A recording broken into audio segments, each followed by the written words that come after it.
ان کا حلیہ دیکھو اور یہودیوں کا حلیہ دیکھو، ایک جیسا دکھتا ہے. اور جو یہودیوں کا مشن ہے وہ آج کے دور میں، معاف کرنا بھائی آپ کو برا لگے گا، وہ یہودیوں کا جو مشن ہے نا اس میں سب سے آگے پورا کرنے میں اہل حدیث ہے. یہودی چاہتے ہیں کہ عوام علماء سے کٹ جائے، اور اس میں سب سے بڑا کردار اہل حدیث والوں کا ہے جو عوام کو علماء سے کاٹتی ہے. اس وجہ سے میں نے ان کو بطور طنز کے کہا. دیکھو آپ جوس کا جوس بول کے ڈالو، ان کا حلیہ دیکھو، اور ان کا سارے یہودی علماء کا، اور جتنے سارے اہل حدیث علماء کا حلیہ دیکھو اور یہودیوں کا دیکھو، سارے دیکھ لو، آپ ریسرچ کرو. وعلیکم السلام ورحمۃ اللہ وبرکاتہ. ایک دینی بھائی ہیں، انہوں نے ایک مفتی صاحب ہیں ان کے ذریعے سے کچھ باتیں بھجوائی ہیں، اور ان کا کہنا یہ ہے کہ جو اہل حدیث ہیں وہ سب یہودی ہیں، یہودیوں کے ایجنٹ ہیں، اور وہ صحابہ کو بھی نہیں مانتے ہیں. اس طرح کی باتیں انہوں نے کہی ہیں. بہرحال ان کی زبان ہے، چاہے یہودی کہیں جو بھی کہیں، اللہ تعالیٰ مواخذہ کرنے والا ہے، اللہ کے یہاں حساب دینا ہے. اور جہاں تک اہل حدیث کی بات ہے، دیکھیے اہل حدیث کہتے ہیں قرآن و حدیث پر عمل کرنے والا. اللہ رب العالمین نے قرآن کو بھی حدیث کہا ہے. اللہ الذی نزل احسن حدیث. اس طریقے سے فبأی حدیث بعدہ یؤمنون. اس طریقے سے سورہ کہف میں فلعلک باخع نفسک علی آثارہم ان لم یؤمنوا بہذا الحدیث اسفا. تو ان ساری آیات میں اور بھی دیگر آیتیں ہیں جن میں اللہ رب العالمین نے قرآن کو حدیث سے تعبیر کیا ہے. تو اہل حدیث مانے ہوا، اہل حدیث مانے قرآن و حدیث پر عمل کرنے والا. اب ان کا یہ کہنا ہے کہ بھائی حدیث صحابہ کرام کو بھی اہل حدیث نہیں مانتے. چند مثالیں انہوں نے دی ہیں، جیسے تراویح کے تعلق سے کہ حضرت عمر رضی اللہ تعالیٰ عنہ نے کیا نام ہے 20 رکعت تراویح کی، تو اس کو نہیں مانتے. تو اس کا جواب یہ ہے کہ حضرت عمر رضی اللہ تعالیٰ عنہ سے 20 رکعت ثابت ہی نہیں ہے. جو موطا کی صحیح ترین روایت ہے اس میں 8 ہی رکعت کا ذکر ہے، اور 3 رکعت اتنی بلائیں گے تو 11 رکعت ہو جائے گی، کیونکہ ہمارے نبی صلی اللہ علیہ وسلم نے کبھی بھی زندگی میں اس سے زیادہ نہیں پڑھا. ٹھیک ہے، تو اس لیے حضرت عمر رضی اللہ تعالیٰ عنہ سے عمل ثابت ہی نہیں ہے. 11 رکعت ان سے ثابت ہے، اور جو 20 رکعت ہے وہ ان لوگوں کی تحریف ہے وہ. جی، اور وہ چونکہ 20 راتوں کے لیے انہوں نے اکٹھا کیا تھا. جب حضرت عمر رضی اللہ عنہ کی خلافت ملی تو جب رمضان کا مہینہ آیا، 10 رمضان گزر گئے تھے، 20 راتیں باقی تھیں، تو اس 20 رات کو انہوں نے 20 رکعت بنا دیا. تو ایک بات تو یہ ہو گئی. دوسری بات انہوں نے یہ کہا کہ بھئی حضرت عثمان نے دوسری اذان شروع کی جمعہ کے دن، تو لوگ اس کو بھی نہیں مانتے ہیں. تو میرے بھائی، حضرت عثمان رضی اللہ تعالیٰ عنہ نے جو اذان شروع کی، اذان یہ نہیں تھی جو آج اذان کے معنی میں ہم استعمال کرتے ہیں. اذان کہتے ہیں اعلان کرنے کو، اطلاع کرنے کو. حضرت عثمان رضی اللہ تعالیٰ عنہ نے جو عمل کیا تھا وہ کیا تھا؟ جب تعداد بڑھتی گئی، مائک وغیرہ تو تھا نہیں اس زمانے میں، تو لوگ تجارت میں مشغول ہو جاتے تھے، بیع میں، خرید و فروخت میں. تو زورہ ایک جگہ ہے، وہی مسجد نبوی سے متصل ہی زیادہ، یعنی بازار تھا ایک، اس بازار میں آپ اعلان کرواتے تھے کہ بھئی الصلاۃ جامعۃ، نماز کا وقت ہو گیا، تاکہ لوگ سب کاروبار چھوڑ کر کے نماز کے لیے آئیں. تو ہم آج بھی اگر اس کی ضرورت ہے تو ہم اس کے قائل ہیں کہ اس پر عمل کیا جائے گا.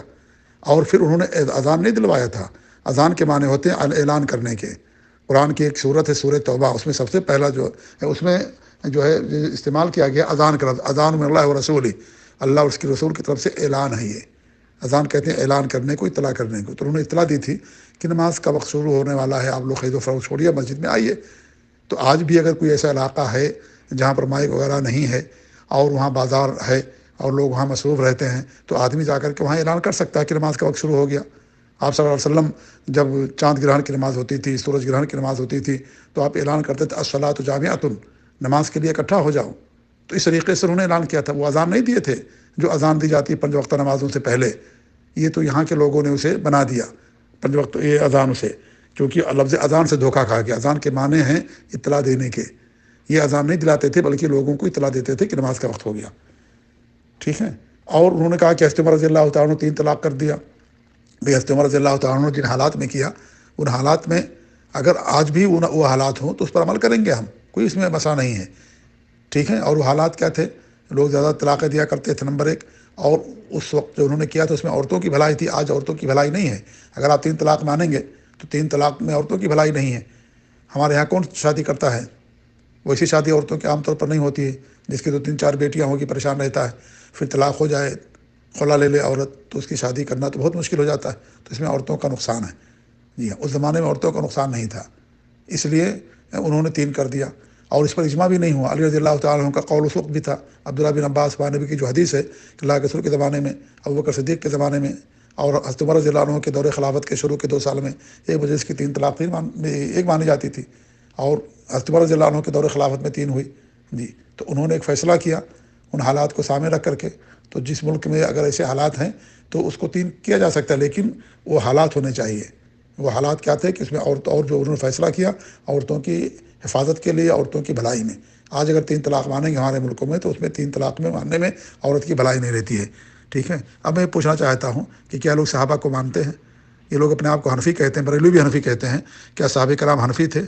امام حنیفہ رحمۃ اللہ علیہ تو 150 ہجری میں ان کی وفات ہوئی ہے، کیا وہ حنفی تھے؟ پوچھیے ان سے ذرا۔ ہاں، لیکن ہم کہتے ہیں کہ صحابہ کرام اہل حدیث تھے، ڈنکے کے چور پر کہتے ہیں کیونکہ قرآن و حدیث پر وہ عمل کرتے تھے، لیکن یہ لوگ نہیں کہہ سکتے کہ وہ حنفی تھے۔ یہ دیوبندی کہتے ہیں اپنے آپ کو، کیا صحابہ کرام دیوبندی تھے؟ دیوبند آئے تھے وہ، اپنے آپ کو دیوبندی کہتے ہیں۔ اور بریلوی بھی حنفی کہتے ہیں اپنے آپ کو، بریلوی بھی حنفی کہتے ہیں، کیا امام حنیفہ رحمۃ اللہ علیہ دیوبندی تھے؟ پوچھیے ذرا ان سے۔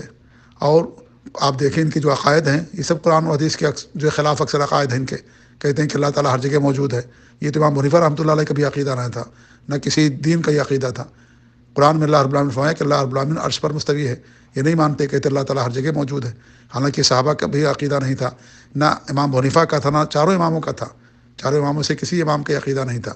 اور ان کی خود ایک کتاب ہے جو خلیل احمد سہارنپوری صاحب نے لکھی ہے، جس پر 50 علماء کے دستخط ہیں، اس میں انہوں نے بات لکھی ہے کہ بھئی ہم عقیدے میں اصول میں امام حنیفہ کو نہیں مانتے ہیں، ابو الحسن عشری اور ابو منصور ماتریدی کو مانتے ہیں۔ پوچھیے ان سے جو مفتی صاحب ہیں، پوچھیے کہ آپ کی کتاب جو عقائد علماء اہل سنت دیوبند ہے، ٹھیک ہے، اس کتاب کے اندر 50 علماء کی دستخطیں موجود ہیں، اس میں انہوں نے کہا کہ ہم اصول اور عقیدے میں امام حنیفہ کو نہیں مانتے، یہ فروع مانتے، نماز کیسے پڑھیں گے، عورت کو طلاق کیسے دیں گے، وضو کیسے کریں گے، ان سب چیزوں میں، لیکن عقیدے میں امام حنیفہ رحمۃ اللہ علیہ کو اپنا امام نہیں مانتے لوگ جی۔ اور ڈٹائی کے ساتھ کہتے ہیں کہ ہم حنفی ہیں۔ کیا امام حنیفہ رحمۃ اللہ علیہ کا عقیدہ غلط تھا؟ کیا ان کے اصول غلط تھے؟ کیوں نہیں ان کو اپنا امام بنایا عقیدے کے اندر؟ یہ صرف نماز میں، روزہ میں، حج میں، زکوٰۃ میں ان کو اپنا امام مانتے ہیں، عقیدے میں نہیں مانتے، اس لیے ان کا عقیدہ امام حنیفہ رحمۃ اللہ علیہ کے عقیدے کے موافق نہیں ہے، خود انہوں نے کہا ہے۔ اور ایسے ان کے یہاں 4 سلسلے چلتے ہیں صوفیت کے، نقشبندی، چشتی، سہروردی، قادری، اسی کتاب کے اندر لکھا ہے کہ ہم سلوک میں ان سلسلوں کو مانتے ہیں، اس لیے ان کا ہر جو دیوبندی عالم ہوتا ہے مفتی 4 سلسلوں پر بیعت کرتا، 4 سلسلوں کو مانتا ہے۔ اب سوال یہ ہے کہ کیا صحابہ کرام نقشبندی تھے، کیا چشتی تھے، سہروردی تھے، قادری تھے، کیا یا خود امام ابو حنیفہ رحمۃ اللہ علیہ کیا نقشبندی، چشتی، سہروردی اور قادری تھے؟ بالکل نہیں تھے وہ، یہ سب سلسلے تو بعد میں پیدا ہوئے ہیں، وہ سب یہ نہیں تھے امام حنیفہ رحمۃ اللہ علیہ۔ یہ شریک 4 ائمہ کو دیکھ لیجیے، وہ سب نہیں تھے، یہ کہتے 4 امام برحق ہیں، لیکن جو ہے یہ صرف دھوکہ دینے کی بات ہے۔ بھائی 3 امام کے یہاں سورہ فاتحہ پڑھنا ہے، رفعتین کرنا ہے، آمین کہنا زور سے، سینے پر ہاتھ باندھنا ہے، تو کیوں نہیں مانتے اس کو لوگ؟ تو یہ سب دھوکہ دیتے ہیں لوگوں کو کہ ہم 4 امام کو مانتے ہیں، ٹھیک ہے۔ اور آپ یہ حقیقت یہ کہ صحابہ کو مانتے ہی نہیں ہیں۔ حضرت ابو حمید سعدی رضی اللہ تعالیٰ عنہ نے نبی کی وفات کے بعد 10 صحابہ کرام کے سامنے نماز پڑھ کے دکھائی، ٹھیک ہے، اور اس میں انہوں نے رفعتین کیا، شروع میں رکوع میں جاتے ہوئے کیا، رکوع کے بعد کیا، تیسری رکعت کے لیے کیا، اور کئی طریقے سے ہمارے نبی صلی اللہ علیہ وسلم نماز پڑھتے تھے، تو سب نے کہا کہ ہاں ایسے ہی آپ پڑھتے تھے۔ ہمارے نبی کی وفات کے بعد 10 صحابہ کرام کے سامنے تو لوگ کیوں نہیں کرتے؟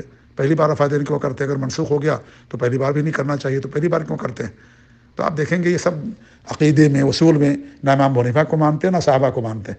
یہ لوگ حلالہ کراتے ہیں، حلالہ، کیا صحابہ کرام حلالہ کرواتے تھے؟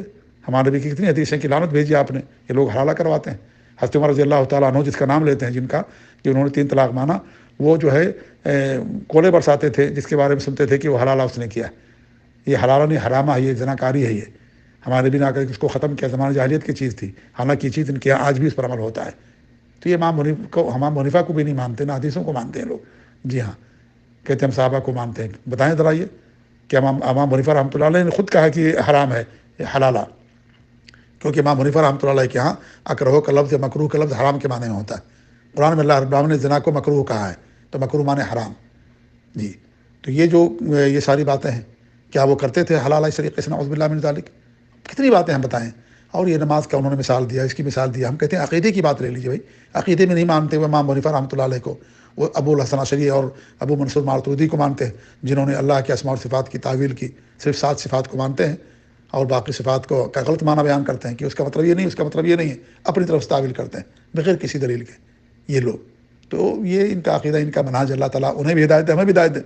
اس سے بھی لوگ ناخوش ہوتے ہیں کہ ہمیں بھی ہدایت کی دعا کرتے ہیں. بھئی ہم نماز کے اندر سورہ فاتحہ میں کیا پڑھتے ہیں؟ اہدنا الصراط المستقیم. قنوت کے اندر کیا دعا کرتے ہیں؟ اللہم اہدنی فیمن ہدیت. تو یہ اس سے بھی لوگ چڑھتے ہیں. اور آپ نے کہا کہ وہ کہتے ہیں بخاری اور مسلم کی حدیث پر عمل اس وقت کیا جائے گا جو ترمذی نے آ کر کے کیا یا ان کی وجہ سے اس پر عمل ہوگا. نعوذ باللہ من ذالک. امام ترمذی امام بخاری کے شاگرد ہیں. یہ امام بخاری اور امام مسلم کی کتابوں پر دونوں پر اتفاق ہوا ہے علماء کا، ترمذی پر نہیں ہوا ہے. وہ تو ان کے شاگرد تھے امام بخاری رحمۃ اللہ علیہ کے. جی ہاں، تو بخاری پر عمل کرنے کے لیے ترمذی کی سند کی ضرورت ہے. یہ سب کہاں سے لے کر کے آتے ہیں؟ استغفر اللہ. یعنی بے سر و پا کی باتیں. بہرحال یہ سب اگر ان کے عقائد بیان کریں تو یعنی کافی وقت لگ جائے گا، بات لمبی ہوگی. اللہ تعالیٰ ہدایت دے انہیں اور کتاب اللہ اور سنت رسول پر عمل کرنے کی توفیق دے. چونکہ دیکھیے سب سے زیادہ جو دنیا کے اندر مذہب دین پھیلا دین اسلام، اور مسلمانوں میں سب سے زیادہ جو مسلک پھیلا مسلک اہل حدیث. یہ لوگ چڑھتے ہیں اس سے، اس لیے ایسی باتیں کرتے ہیں. آپ دیکھ کتنے ماشاء اللہ اہل حدیث ہو رہے ہیں، کتنے زیادہ دیوبندیت کو، قبر پرستی کو، شرک کو، صوفیت کو، ان تمام چیزوں کو چھوڑ کر کے آتے ہیں الحمدللہ. اور قرآن و سنت کی جو سادگی ہے، سیدھی سادھی تعلیمات ہیں ان پر عمل کرتے ہیں. ان کے یہاں سے صوفی ہوتے ہیں. کیا صحابہ کرام صوفی تھے؟ کہتے ہیں ہم صحابہ کرام کو مانتے ہیں. کیا صحابہ کرام صوفی تھے؟ لوگوں کے اندر زہد پیدا کرنے کے لیے کیا صوفیت اپنانا ضروری ہے؟ نعوذ باللہ من ذالک. یہ تو بعد کے اندر پیدا کی گئی یہ چیز صوفیت وغیرہ. زہد اسلام کے اندر تقویٰ ہے، پرہیزگاری ہے، دینداری ہے، احسان ہے. یہ سارے الفاظ ہیں. تصوف تو ہے نہیں اسلام کے اندر، لیکن یہ سب تصوف کے چاروں سلسلے پر بیعت ہوتے ہیں. یہ سب عقیدے کی باتیں ہیں. جی ہاں، کہتے ہیں کہ اللہ تعالیٰ ہر جگہ، جیسا کہ میں نے بیان کیا، اللہ تعالیٰ نعوذ باللہ ہر جگہ نہیں، اللہ تعالیٰ عرش پر جلوہ افروز ہے، عرش پر مستوی ہے. اللہ تعالیٰ سب کو ہدایت